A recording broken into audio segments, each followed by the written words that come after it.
భగవాన్ శ్రీ రమణ మహర్షి కథ 5వ భాగం. భక్తులు అడిగిన ప్రశ్నలకు భగవాన్ సమాధానాలు చెప్పుకుందాం. కొన్ని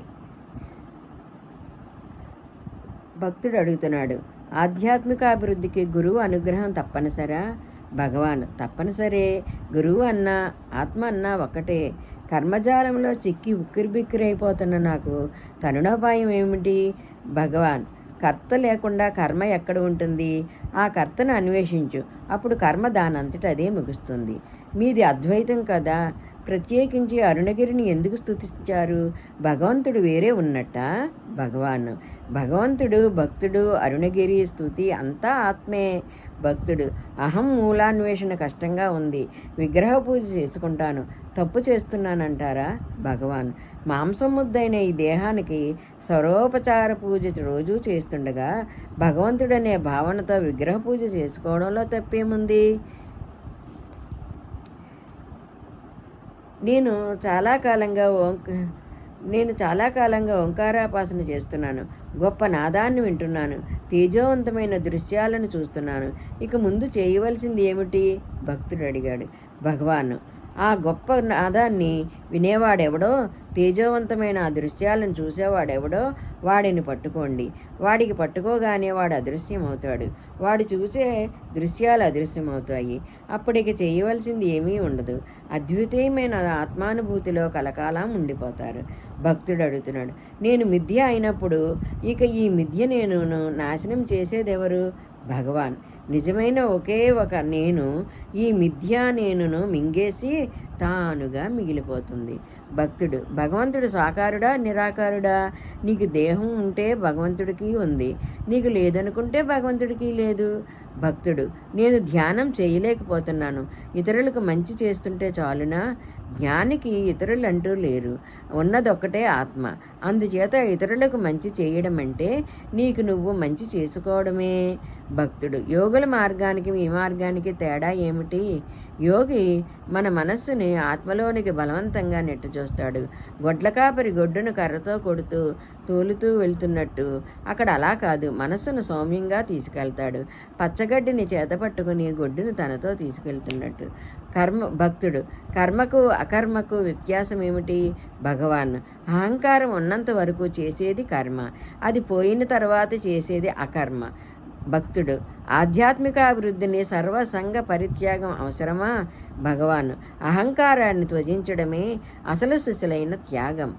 భక్తుడు, ఆనందం యొక్క స్వభావం ఏంటి? ఆనందం బాహ్యంగా అనగా సిరి సంపదలలో ఉన్నదనుకుంటే ఆ సిరి సంపదలు వృద్ధిపాటు ఆనందంగా పెరగాలి, వాటి వ్యయంతో పాటు తరగాలి. అవి పూర్తిగా క్షీణించిపోతే ఆనందం కూడా పూర్తిగా క్షీణించిపోవాలి. కానీ మానవుని యొక్క అనుభవం ఏమిటి?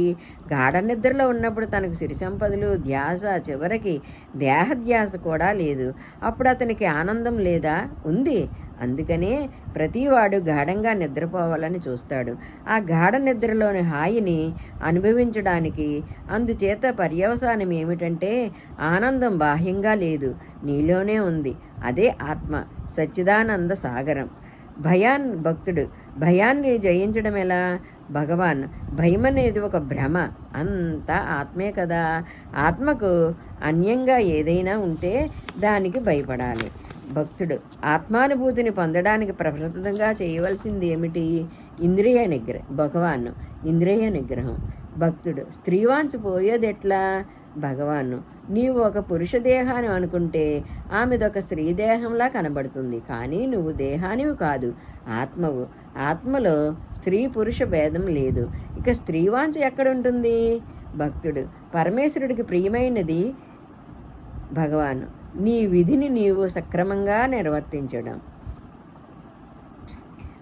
భక్తుడు, అహానికి అహంకారానికి తేడా ఏమిటి? భగవాన్, నేను అనేది అహం, నేను ఫలానా అనేది అహంకారం, మిథ్యా నేను. భక్తుడు, జ్ఞానికి సరైన నిర్వచనం ఏమిటి? భగవాన్, విద్యకు అవిద్యకు వదిలిన జ్ఞానం అది అనుభవవేద్యమే మాత్రమే. భక్తుడు, మంత్రజపం మంచిదేనా? భగవాన్, మంత్రం జపించగా ఇతరుల ఆలోచనలు ఏవి బుర్రలోకి రావి. మంత్రం మీదే మనస్సు నిలుస్తుంది. ఆ మంత్రం కూడా మరికొన్నాళ్లకు స్వరానుభావం దారికి తీస్తుంది. అదే ఆత్మ. ఈ మనస్సు భక్తుడు ఈ మనస్సు పరుగులకు అంతం ఎప్పుడు? భగవాన్ నది సముద్రంలో కలిసే వరకు ప్రవహిస్తూనే ఉంటుంది. అలాగే మనస్సు కూడా ఆత్మలో లీనమయ్యే వరకు పరుగులు పెడుతూనే ఉంటుంది. నేను చాలా గ్రంథాలు అయినా నా మనస్సు ఆత్మాయత్తం కావడం లేదు. ఎందుచేత? భగవాను ఆత్మ నీలో ఉంది కానీ గ్రంథాలలో లేకపోవడం చేత గ్రంథాలు నువ్వు ఏమి చేయాలో చెప్పి ఊరుకుంటాయి. అంతటితో వాటి బాధ్యత తీరిపోతుంది. భక్తుడు ఆత్మానుభూతి పొందడానికి ఎంతకాలం పడుతుంది? అది సాధకుని పరిపక్వత మీద ఆధారపడి ఉంటుంది. తుపాకీ మందు నిప్పురవ్వ తగలగానే పేలిపోతుంది. బొగ్గులు మండడానికి కొంత వ్యవధి పడుతుంది. భక్తుడు మనోచలనం ఆపడానికి ఏదైనా సులభోపాయం ఉందా? భగవాన్ ఉంది. నీ ఉచ్ఛ్వాస విశ్వాలను గమనిస్తూ ఉండు. భక్తుడు ధ్యానం చేసేటప్పుడు భ్రూమధ్యాన్ని దృష్టి నిలపాలా? భగవాన్ హృదయం మీద నిలపడం మంచిది. హృదయం ఎదురు రొమ్ముకు కుడివైపున ఉంది. ఇది ఆధ్యాత్మిక హృదయం. ఎడమవైపున ఉన్నది భౌతిక హృదయం. భగవాన్ మొట్టమొదట వాళ్లను ఇన్ని వేషాలు ఎందుకని అడుగుతాను. ఆ తర్వాత నాకు భిన్నంగా మరెప్పుడూ కనపడకండి అని వివరిస్తాను. భక్తుడు బ్రహ్మ విష్ణు మహేశ్వరులు ప్రత్యక్షమై ఏదైనా వరం కోరుకోమంటే మీరేమి కోరుకుంటారు?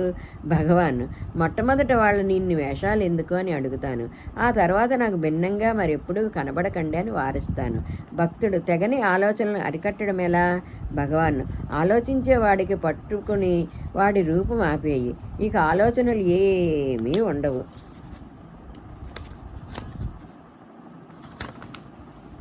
ఇది క్లుప్తంగా శ్రీ రమణ భగవాన్ బోధామృతం. ఈ సూటి మార్గాన్ని వదిలిపెట్టి శాస్త్రారణ్యంలో పడిపోతే తిరిగి ఎక్కడ తేలుతాము? ఎన్ని జన్మలకు తేలుతాము? చదివి చావంగ నీటికి చావులేని చదువు చదువంగా వలయు అన్నాడు వేమన. ఇప్పుడు భగవాన్ చెప్పినది చావులేని చదువు. నేనెవరిని అనేది మహామంత్రం, జన్మ సాఫల్య మంత్రం, జనన మరణ ఖేద క్లేశ విచ్ఛేద మంత్రం. భగవాన్ భక్తుల సమాధానం.